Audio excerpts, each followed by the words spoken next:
Rizin fighter Igor Tanabe, aka the Fat Ninja, says he has a brain disease. Today I come to share some difficult news with everyone who's followed and supported me. Due to a condition called Moyamoya, I've been forced to step away from MMA for an indefinite period. This disease brings significant risks related to head contact, making it dangerous to continue competing in the sport. Despite this obstacle, my fighting spirit remains strong and I've decided to return to jiu-jitsu and grappling competition. Sports have always been a part of my journey. Excited to take this new chapter and achieve great things in this sport again.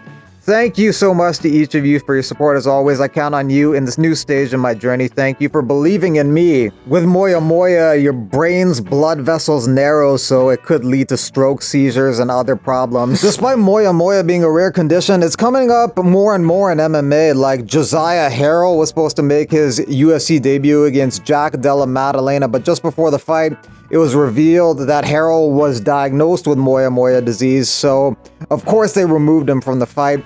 He underwent brain surgery to treat the disease and he was set to return in LFA in October, but the fight ended up getting cancelled. I just got news, fight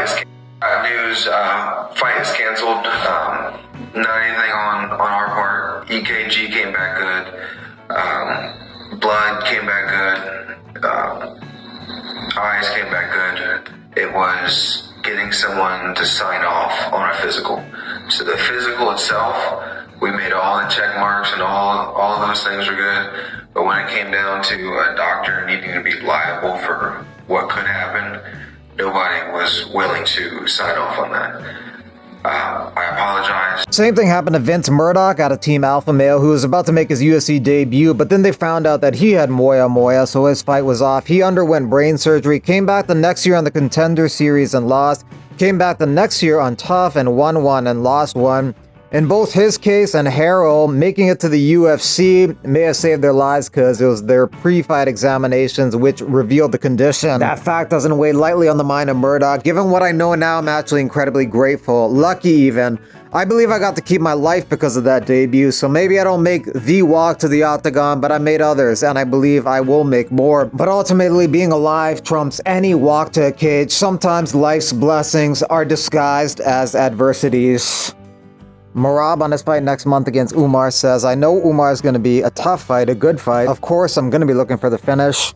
To win against a top opponent and turn a 0 into 1 loss would be good. But he knows he's not fighting an easy opponent, but he'll take the win any way he can get it. It doesn't matter to him. He'll take the win any way other than a disqualification. I don't know about looking for a finish though. If that's what he's been looking for in the UFC, he's had a lot of trouble finding it. Against O'Malley, unanimous decision. Cejudo, decision. Yan, decision. Aldo, decision. Moraes got a TKO though against. But before that, Stamen, decision. Dodson, decision. Gustavo Lopez, decision. Kenny, decision. Katona, decision. Terrian Ware, decision. For Umar, half of his 6 UFC fights have been by stoppage. Almahan was a decision, Barcelos KO, Manus decision, Kelleher rear naked choke, as well as a rear naked choke against Morozov, and Sandhagen decision. But I don't think Umar's gonna stop Merab. The Machine's a perfect nickname for him due to his relentless pace, outstanding cardio, and he's not gonna stop for the full 25 minutes. It will be interesting to see how Umar deals with that, dealing with a guy with that ability to maintain such a high output of strikes and grappling exchanges in later rounds. Umar has gone the full 25 minutes one time in his last fight against Sandhagen, and Merab's gone the full 25 2 times, once against Piotr Yan and once against Sean O'Malley. On the Rizin card on Tuesday, Sakuraba's son is making his MMA debut against Yachi, who has 41 fights. There's also a 1-1 fighter taking on a 16-3 fighter. And this one is a huge mismatch. 14-0 versus 2-3. Number 5 in the world versus number 216 in the world. Izawa will be like a 1,000,000,000 favorite on that one. Brendan Ward competing at the BKFC event February 1st at the Mohegan Sun in Uncasville, Connecticut. This is heartbreaking. I got to know Paul Bamba a little bit. Really awesome guy. He channeled the PTSD he suffered from due to his military service. He fought back and made something out of himself. The highest reported gate revenue for 2024 for the UFC was $21.8 million recorded at UFC 306, which was at the Sphere. Ticket prices were quite high for that one. The lowest was $2.1 million. That was UFC on ESPN 54 Blanchfield versus Fiorot in Atlantic City. Amazon's head Jeff Bezos attended that Sphere event. He was able to afford tickets, but that sparked speculation about Amazon's potential bid for upcoming broadcast rights. Amazon has been expanding its sports streaming, getting rights to events like Thursday Night Football and One Championship, which is in the MMA space. Amazon was a contender during the previous negotiation cycle before the UFC finalized its deal with ESPN, but that positions them as a decent contender in the upcoming negotiations for UFC media rights. Bellator bantamweight champ Patchy Mix thinks 2 more belts are coming to Extreme Couture in February. His fiancée Tatiana Suarez and teammate Sean Strickland. Regarding him looking big for a bantamweight, he says bigger and better than them all. It's funny because I'll read online Patchy will get smoked by this guy in the UFC as I'm strangling the exact person in training 50 times over.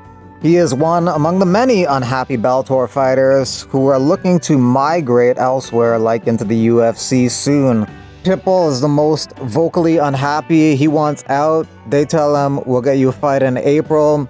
13 months after he last fought for us because we're unable to give him a fight before that. What day in April? To be determined. What's the location? To be determined. Who's the opponent? To be determined. Real plans. If you know me, you know I'm not, typical submission grappler. I do high amplitude throws. It's exciting. And you got 2, alpha males grappling, and we're both chippy northeast coast mugs, trying to find out who the real beast of the grappling east is. So it's worth tuning in for, in one of the last shows of the year. Former UFC middleweight Krzysztof Jotko joins Octagon MMA's €1 million pyramid tournament, which features 16 fighters competing for a total prize pool of €1 million. Jotko had a 9-year stint with the UFC, highlighted by a 5-fight winning streak between 2015 and 16. He had notable wins over Eric Anders and Gerald Mearshart, who are still with the organization. Also in that tournament is former UFC fighter David Zawada. You also have former UFC fighter Andreas Michailidis, who's taken on DDP's teammate Mark Hume, who won on looking for a fight but didn't get a contract for the UFC. Rami Hamed fought through a nasal fracture to win his last fight at Brave 92. Paul Reed recently got some social media attention as the man who made his MMA debut at 35 years old and fought up until the age of 50. Reed ended his career with a record of 25-13-1. Think long and hard about your New Year's resolutions. If there's an opportunity, seize it. Reed tells me the biggest lesson that he picked up from the sport is if you believe and work with everything you have, anything is possible. Everything is possible in your life when you believe.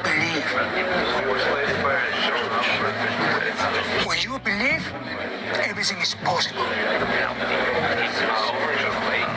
have it 2 hands. I mean, everything is possible.